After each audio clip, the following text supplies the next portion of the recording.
روح بیدار ہوگی تو وہ پیاس جو اس کے اندر اب پیدا ہوئی ہے وہ کدھر متوجہ ہوگی؟ اپنے پروردگار کی طرف. یہ ربط ہے اگلی آیت کا، آپ پڑھیے وَإِذَا سَأَلَكَ عِبَادِي عَنِّي فَإِنِّي قَرِيبٌ. جب یہ روح بیدار ہو کر اپنے مرکز کی طرف متوجہ ہوگی، اپنے منبع اور سرچشمے کی طرف متوجہ ہوگی، اپنے مبدا کی طرف متوجہ ہوگی، تو اے میرے نبی صلی اللہ علیہ وسلم جب میرے بندے آپ سے میرے بارے میں پوچھیں فَإِنِّي قَرِيبٌ، انہیں بتا دیجئے میں قریب ہی ہوں، کہیں دور نہیں، اس کی رگے جان سے بھی زیادہ قریب. ہم قریب ہیں، جب چاہو ہمیں پکارو، جب چاہو دعا کرو، جب چاہو باریابی حاصل کر لو. ہم تو مائل بے کرم ہیں، کوئی سائل ہی نہیں. ہم تو ہر روز رات کے آخری گھڑیوں میں سمائے دنیا تک نزول فرماتے ہیں، اور ہماری طرف سے پکارنے والا پکارتا ہے حل من مستغفر فاغفر لہ، ہے کوئی استغفار کرنے والا کہ میں اسے بخش دوں؟ ہے کوئی مانگنے والا حل من سائل فاعطیہ، ہے کوئی مانگنے والا جسے میں دوں؟ تم سوئے ہوتے ہو، ہم تو غافل نہیں، تو متوجہ تو ہو، آؤ تو صحیح ہماری طرف. حدیث قدسی میں آیا ہے میرا بندہ میری طرف چل کر آتا ہے، میں دوڑ کر آتا ہوں. وہ بارش بھراتا ہے، میں ہاتھ بھراتا ہوں. میرا بندہ میرا ذکر اپنے دل میں کرتا ہے، میں اپنے جی میں اس کا ذکر کرتا ہوں، یاد کرتا ہوں.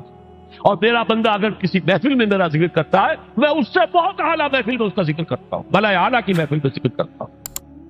یعنی کہ الفاظ ہیں کہ تو تم غافل ہو بھائی ہم سے، ہم تو غافل نہیں.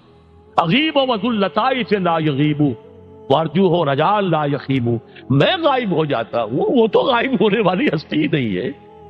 ہر آن موجود، ہوا معکم اینما کنتم.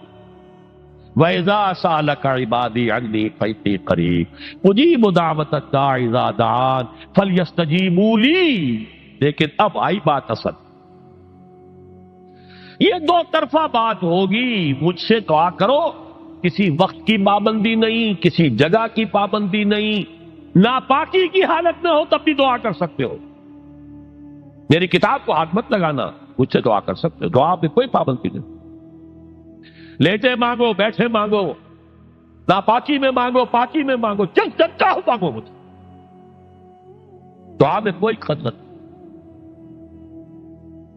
اور جہاں پکارو گے there and then I will listen to you and I will grant your prayers. اجیبو جو ہے، اجیبو دونوں مان، جواب دینا اور قبول کرنا. اجابت استجابت دونوں کا ایک ہی مفہوم ہے، جواب دینا اور قبول کرنا. اجیبو دعوت الداعی اذا دعان، میں تو ہر پکارنے والے کی پکار کو سنتا ہوں، قبول کرتا ہوں جب بھی وہ مجھے پکارتا ہے. لیکن فلیستجیبوا لی، میرا بھی تو کہنا مانو. چاہیے کہ یہ بھی میرا کہنا مانے، مجھ سے محبت کریں، مجھ سے لو لگائیں، میرے دین کے لیے اپنے آپ کو وقف کریں. ان صلاتی و نسکی و محیای و مماتی للہ رب العالمین، میرے باغیوں کے خلاف بغاوت کریں، میرے دین کا جھنڈا اونچا کریں. یہ سارے احکام ہیں کہ یہ قرآن میں. قاتلوہم، جیسا کہ میں نے آپ کو بتایا اگلے ہی رکوع میں قتال کا حکم آ رہا ہے. اب وہ گھوڑوں کو روزہ رکھواتے تھے، بتا دیا یہ روزہ تمہیں کس لیے رکھوایا جا رہا ہے. اگلے ہی رکوع کے اندر حکم ہے قاتلوا فی سبیل اللہ الذین یقاتلونکم وقاتلوہم حتی لا تکون فتنۃ ویکون الدین للہ. اللہ کے لیے دین ہو جائے، پورا کا پورا نظام اللہ کے تابع آ جائے. اس کے لیے پہلے دعوت دو، محنت کرو، جد و جہد کرو، اس دعوت کے نتیجے میں جمعیت فراہم کرو. جب جمعیت اتنی ہو جائے کہ پھر اس باطل نظام کے خلاف بغاوت کر سکو تو کرو بغاوت. اگر باطل نظام کے خلاف بغاوت نہیں کرتے ہو تو پھر ہم سے بغاوت ہے تمہاری. پہلے ذہنی بغاوت ہے، آپ ڈس اون کیجئے ذہنی اعتبار سے، نفسیاتی اعتبار سے. میں اس نظام کو نہیں اون کرتا، ریکنسائل نہ کیجئے اس کے ساتھ، کوئی تعاون نہ کیجئے اس کے ساتھ، کوئی چاکری اور ملازمت نہ کیجئے اس کی. تن من دھن لگائیے اس نظام کو بدلنے کے لیے. چاہے ابھی وہ دعوت کے مرحلے میں ہے، لوگوں کو تیار کیا جا رہا ہے، تربیت دی جا رہی ہے، تزکیہ کیا جا رہا ہے، لیکن ہدف کیا ہے؟ تاکہ اللہ کا دین غالب. فَلْيَسْتَجِيبُوا لِي، میرا بھی تو کہنا سنے اور مانے. میں جہاد کا حکم دیتا ہوں تو جہاد کریں، میں اقامت دین کا حکم دیتا ہوں اقیم الدین تو اس کے لیے کھڑے ہو جائیں، میں قتال کا حکم دوں تو قتال کریں۔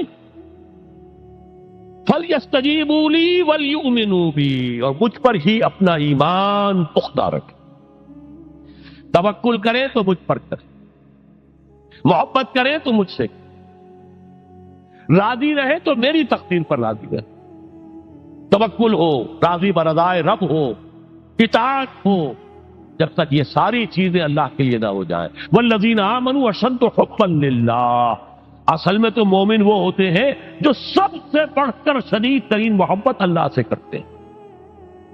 قل ان کان آباؤکم وابناؤکم واخوانکم وازواجکم وعشیرتکم واموال اقترفتموها وتجارۃ تخشون کسادها ومساکن ترضونها احب الیکم من اللہ ورسولہ وجہاد فی سبیلہ فتربصوا حتی یاتی اللہ بامرہ واللہ لا یہدی القوم الفاسقین۔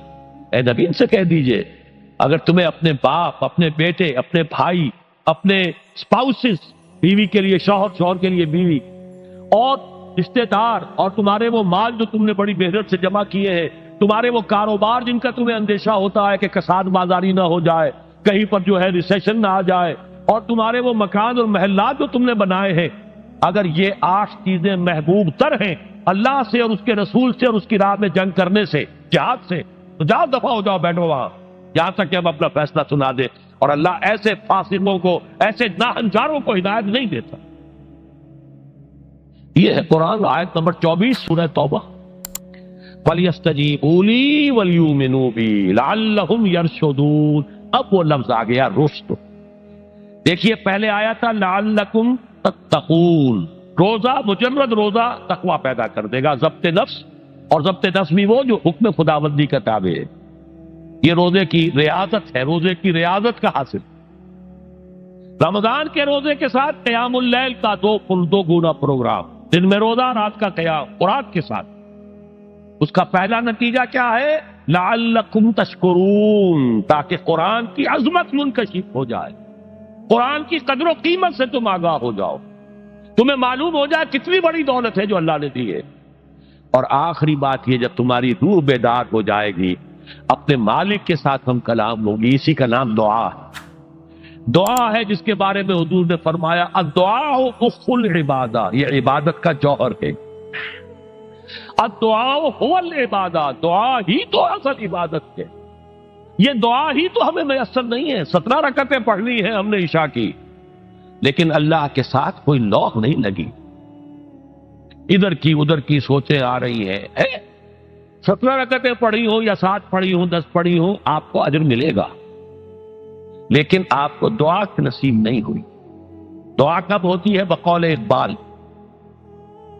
یہ جو میرے اندر ہے فائنائٹ ایگو، انائے صغیر، انا میں، یہ چھوٹی سی انا ہے، اس انائے کبیر، اس انائے کبیر کے لیے سب سے بڑی جو مظہر آیت ہے قرآن مجید میں وہ سورہ طٰہٰ، اننی انا اللہ لا الہ الا انا، میں ہوں وہ اللہ جس کے سوا کوئی الہ، اننی انا اللہ لا الہ الا انا، یہ ہے فاعبدنی واقم الصلاۃ لذکری۔ یہ انائے کبیر ہے، انفائنائٹ ایگو، اللہ، انا اللہ، the big انا، اور یہ چھوٹی سی انا ہے، انا میں۔ جب یہ انائے صغیر انائے کبیر کے روبرو آتی ہے، ہم کلام ہو، یہ ہے دعا۔ اگر یہ جاگی ہی نہیں، بیدار ہوئی نہیں، ہم کلام ہوئی نہیں، تو دعا تو حاصل نہیں ہوئی، مخ عبادت جو ہے، جوہر عبادت کا حاصل نہیں ہوا۔ ہاں ایک شکل ہے عبادت کی، مراسم عبودیت ہے، یہ اشکال ہے، رہ گئی رسم ادا روح بلالی نہ رہی، فلسفہ رہ گیا تلقین غزالی نہ رہی، ایک شکل ہے، تم نے کر لی، اجر ملے گا، آخر وقت نکالا ہے، آپ اللہ کے سامنے کھڑے ہوئے، اجر سے محنت کا جو اجرت وہ دے گا، لازماً اس پر بھی دے گا، لیکن حقیقت صلاۃ کوئی اور شے۔ اسی لیے کہا محمد رسول اللہ صلی اللہ علیہ وسلم الصلاۃ معراج المومنین، اہل ایمان کے لیے یہ معراج کے درجے کی شے ہے۔ معراج میں مکالمہ ہوا تھا. التحیات للہ والصلوات والطیبات، یہ حضور نے فرمایا. السلام علیکہ ایھا النبی ورحمۃ اللہ وبرکاتہ، کس نے کہا؟ اللہ نے فرمایا. السلام علینا وعلی عباد اللہ الصالحین، حضور نے فرمایا اس سلامتی میں تمام اللہ کے نیک بندوں کو شامل کر رہا ہوں، سلامتی مجھ پر بھی ہو اور تمام اللہ کے نیک. یہ مکالمہ ہے، مخاطبہ ہے. جب تک یہ مکالمے اور مخاطبے کی شکل نہیں، اگر وہ انائے صغیر جاگی ہی نہیں، سوئی ہوئی ہے، بے ہوش ہے، پڑی ہوئی ہے، سسک رہی ہے یا مر چکی ہے، روح مر بھی جاتی. جسم زندہ ہے، روح مر، جسم جان کے ساتھ زندہ ہے. حیوان انسان زندہ ہے، انسان مر چکا. اس لیے قرآن کہتا ہے نبی یہ مردہ ہے، اموات غیر احیاء. یہ نہیں سنتے ہیں، یہ آپ کو سمجھتے ہیں آپ کہ یہ بڑے غور سے سن رہے ہیں، نہیں سن رہے، یہ تو مردہ ہے، روحانی طور پر مردہ ہے. ان کی روح مر چکی ہے. یہ تو حیوان رہ گیا زندہ صرف. یہ چلتے پھرتے مقبرے ہیں، یہ چلتے پھرتے تعزیے ہیں، اس کے سوا کچھ نہیں. یہ ابو جہل کون ہے اور ابو لہب کون ہے؟ یہ حیوان ابو جہل ہے اور حیوان ابو لہب ہے. ظاہر بات ہے کہ آنکھ تو کتے کی بھی ہے اور بلی کی بھی ہے، اور کان کتے کے بھی ہے، بلی کے بھی ہے. کتا بھی دیکھ کر گاڑی آ رہی ہے تو اپنے آپ کو بچاتا ہے. تم نے بچا لیا تو کون سا بڑا کمال کیا. وہ اندر کا انسان مر چکا ہے. یہ انسان اندر کا روحانی وجود یا مر چکا یا سسک رہا ہے یا دبا ہوا ہے، بے ہوش ہے. یہ بیدار ہو اور ہم کلام ہو. افلاک سے آتا ہے نالوں کا جواب آخر، کرتے ہیں ستاب آخر، اٹھتے ہیں حجاب آخر. آتا ہے، اللہ جواب دیتا ہے. اجیب دعوت الداعی اذا دعان. روحانی کان کھلے ہو تو تم جواب سنو گے، ان کانوں سے نہیں. وہی جب محمد پر آئی تھی ان کانوں سے نہیں آئی تھی، وہ دل پر اتری تھی براہ راست. فإنہ نزلہ علی قلبک. ان کانوں کا، ان آنکھوں کا سوال نہیں ہے، وہ دل پر براہ. روح محمدی پر یہ روح، اسی لیے وہی کو بھی روح کہا گیا ہے. لانے والا بھی روح، اور روح الامین جس پر لایا گیا وہ بھی روح محمدی، جس کا مسکن ہے قلب محمدی، اور جو لائی گئی وہ بھی روح ہے. وَكَذَلِكَ أَوْحَيْنَا إِلَيْكَ رُوحًا مِّنْ أَمْرِنَا. یہ قرآن ہم نے نازل کیا، ایک روح ہے اے محمد جو آپ پر نازل کی. مَا كُنْتَ تَدْرِي مَا الْكِتَابُ وَلَا الْإِيمَانُ. اس سے پہلے تو آپ کو کچھ پتہ نہیں تھا، کتاب کیا، شریعت کیا، ایمان کیا. وَلَٰكِنْ جَعَلْنَاهُ نُورًا. ہم نے اس قرآن کو نور بنا کر آپ پر اتارا ہے. یہ ہے، اس کے لیے ہے اصل رشد. اب آخری لفظ آیا رشد. یہ گویا کہ جو مختلف الفاظ ہیں قرآن میں، کامیاب، فائزون. اتموا الصیام الی اللیل. پھر اب روزے کو پورا کرو رات تک. الی اللیل میں پھر بڑی بحثیں ہوئی ہیں. اس لفظ کی مناسبت سے اہل تشیع اس کے قائل ہیں کہ جب کہ خوب اندھیرا ہو جائے، لیکن اہل سنت کا اجماع ہے کہ غروب آفتاب اس سے مراد ہے، اس لیے کہ آغاز رات کا غروب آفتاب کے ساتھ. اور اس میں بھی احادیث کے اندر آیا ہے کہ تعجیل کرنی چاہیے. بعض لوگ وہی جو میں نے عرض کیا کہ تقویٰ کے تحت جو ہے، جیسے کہ سفر میں بھی روزے رکھتے ہیں یا 104 بخار کے درجے میں بھی وہ روزہ قضا کرنے کو تیار نہیں ہوتے، ایسے ہی وہ تاخیر کرتے ہیں اپنے تقوی کے حساب سے. کہیں ایسا نہ ہو، کوئی غلطی نہ ہو جائے، کہیں یہ نہ ہو جائے، کہیں وہ نہ ہو جائے، تو پھر اس کے اندر وہ افطار میں. تو آپ نے فرمایا کہ قوم جو ہے اسی وقت صحیح رہے گی جبکہ وہ افطار میں عجلت سے کام، یعنی سحری کے اندر بہت زیادہ جلدی کرنے کی ضرورت نہیں. اگر اذان ہو رہی ہے اس کے دوران بھی اگر کچھ کھا پی رہے ہو تو کھا پی لو مکمل. اسی طریقے سے افطار کے اندر جو ہے وہ تاخیر کرنے کی ضرورت نہیں، سورج کے غروب کے ساتھ افطار کر. وَلَا تُبَاشِرُوهُنَّ وَأَنْتُمْ عَاكِفُونَ فِي الْمَسَاجِدِ. ہاں، اپنی بیویوں سے تم مباشرت نہ کرو، تعلق زن و شو قائم نہ کرو جبکہ تم مسجدوں کے اندر معتکف ہو. یہ اعتکاف کا ذکر ہو گیا. رمضان کے آخری عشرے میں یہ اعتکاف جو مسنون ہے کہ 21ویں شب سے شروع ہو جائے گا، یعنی 20واں روزہ ختم ہوا اس کے ساتھ یہ اعتکاف شروع ہو گیا. اور پھر اعتکاف مسنون جو ہے وہ جب تک کہ چاند نظر نہ آ جائے شوال کا، عید کا، اس وقت تک یہ اعتکاف جاری رہے گا. یہ ہے مسنون اعتکاف. اس کی کیا حکمت ہے وہ میں بعد میں عرض کروں گا. تو یہ حکمت جو ہے اس کے حوالے سے گفتگو بعد میں ہو جائے گی، لیکن یہاں یہ بتا دیا گیا کہ یہ جو رمضان کی 20 راتوں میں اجازت دی گئی ہے اپنی بیویوں کے ساتھ ہم بستری کی، وہ اس معتکف کے لیے نہیں ہے جو مسجد میں معتکف ہے، تو ہاں اس کی اہلیہ آ سکتی ہے وہاں ملاقات کے لیے، کسی مشورہ کوئی کرنا ہے بہت ضروری ہے، آ جائے، ملاقات ہو سکتی ہے، لیکن یہ کہ مباشرت نہیں ہو سکتی، وہ حرام۔ فرمایا وَلَا تُبَاشِرُوهُنَّ وَأَنْتُمْ عَاكِفُونَ فِي الْمَسَاجِدِ تِلْكَ حُدُودُ اللَّهِ، یہ اللہ کی حدود ہے، شریعت اسلامی کی یہ حدود ہے، فَلَا تَقْرَبُوهَا، تو ان کے قریب تک مت جاؤ۔ قرآن مجید میں اس اعتبار سے دو انداز تعبیر ہے کہ اللہ کی حدود ہے فَلَا تَعْتَدُوهَا، یہ اللہ کی حدود ہے، ان سے تجاوز نہ کرو، اس حد کو پھلانگ نہ جاؤ، اس حد سے آگے نہ گزر جاؤ۔ یہاں ہے تقربوہا، اللہ تعالیٰ کی حدود کے قریب تک نہ جاؤ۔ اس کی وجہ ایک حدیث میں بیان کر دی گئی ہے کہ جیسے ہر بادشاہ کی ایک چراگاہ ہوتی ہے، وہ صرف شاہی جو بھی ہیں جانور ہیں ان کے، یا گھوڑے ہیں یا کوئی اور ہیں، ان کے چرانے کے چرنے کے لیے ہے، وہاں پہ کوئی رعایت کا کوئی آدمی اپنی بھیڑ بکریاں وغیرہ نہیں لے جا سکتا۔ وہ حما کہلاتا تھا کہ یہ شاہ کے لیے مخصوص ہے، لکل ملک حمن وحم اللہ محارمہ، اللہ بھی بادشاہ ہے کائنات کا، ارض و سما کا، اس نے بھی جن چیزوں کو حرام کر دیا ہے وہ حما ہے، اس میں داخل نہیں ہونا تمہیں۔ تو فرمایا کہ جو چرواہا اپنی بھیڑوں کو بالکل اس کی آخری حد تک لے جائے گا تو اندیشہ ہے کہ کوئی بھیڑ کوئی بکری چھلانگ لگائے اور اس چراگاہ میں داخل ہو جائے۔ اس لیے کیپ ایٹ اے ڈسٹینس، ایک فاصلے پر رہو۔ احتیاط کا تقاضا یہ ہے کہ اس آخری حد کے قریب نہ جاؤ، فلا تقربوہا، اس کے قریب نہ جاؤ۔ ان حدود کی تو سختی کے ساتھ پابندی کرنی ہے۔ ان کے لیے یہ ہے کہ ان کو نہ صرف یہ کہ ان سے تجاوز نہیں کرنا، بلکہ ان سے ذرا کچھ فاصلے ہی پر اپنے آپ کو رکھنا ہے۔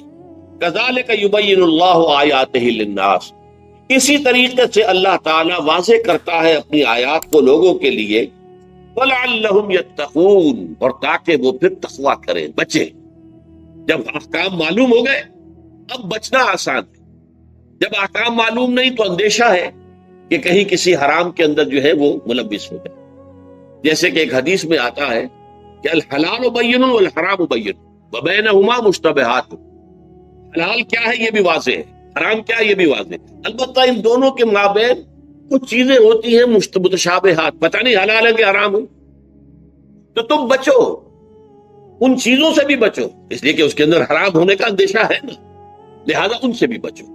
جو صریحاً حلال ہے اسی پر اکتفا، جن کے بارے میں تعین نہیں ہو پا رہا ہے کہ وہ حلال ہے، البتہ یہ بھی ثابت نہیں ہو رہا ہے کہ وہ حرام ہے، تو ان سے یہ تقویٰ کا تقاضا ہے۔ اگرچہ قانونی اعتبار سے یہ کہا جائے گا کہ وہ مباح، جس شے کی حرمت کا ثبوت ہمیں کتاب اللہ اور سنت رسول سے نہ ملے وہ مباح ہے، لیکن یہ ہے کہ تقویٰ کا تقاضا یہ ہے، قانون کا تقاضا یہ کہ مباح کو آپ اختیار کریں گے تو آپ پر گرفت نہیں ہوگی، اس لیے کہ اس کی حرمت ثابت نہیں ہے، لیکن تقویٰ کا تقاضا یہ ہے کہ آپ صرف اس شے پر اکتفا کریں کہ جس کے حلال ہونے کے لیے ثبوت اور دلیل موجود۔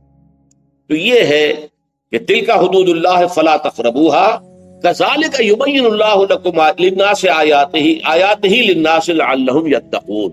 تو یہ احکام ہے تکمیلی روزے کے، جس کے ضمن میں میں نے کچھ احادیث نبویہ کے حوالے سے بھی ان کی مزید وضاحت کر دی۔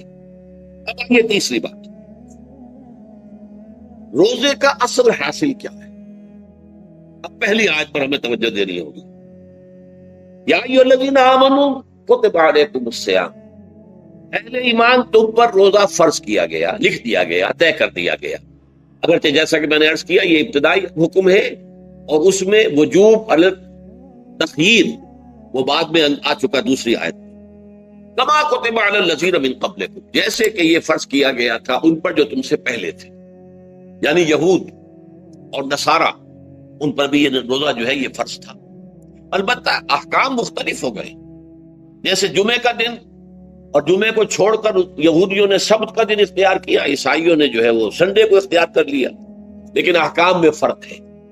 وہاں پورے سبت کے دن، ہفتے کے دن کاروبار دنیاوی مطلقاً حرام، لیکن ہمارے ہاں شریعت کے اندر آسانی پیدا کی گئی کہ صرف جمعے کی اذان سے لے کر نماز ادا ہو جانے تک وہ حرام ہے، لیکن باقی یہ ہے کہ اس سے پہلے بھی اگر کرو اور بعد میں جب فَإِذَا قُضِيَتِ الصَّلَاةُ فَانتَشِرُوا فِي الْأَرْضِ وَابْتَغُوا مِن فَضْلِ اللَّهِ، جب نماز ادا ہو چکے تو جاؤ، منتشر ہو سکتے ہو زمین میں، اور اللہ تعالیٰ کے فضل کو تلاش کر سکتے ہیں۔ تو اسی طریقے سے اگرچہ حکم روزہ جو ہے وہ تو سابقہ امتوں میں بھی تھا، لیکن یہ اس کے احکام جو ہے ان کے اندر تغیر و تبدل ہے۔ کتب علیکم الصیام کما کتب علی الذین من قبلکم لعلکم تتقون، تاکہ تمہارے اندر تقوی پیدا ہو۔ اب یہ ہے حکمت صوم کی پہلی آیت۔ تقوی کسے کہتے ہیں؟ کس چیز سے؟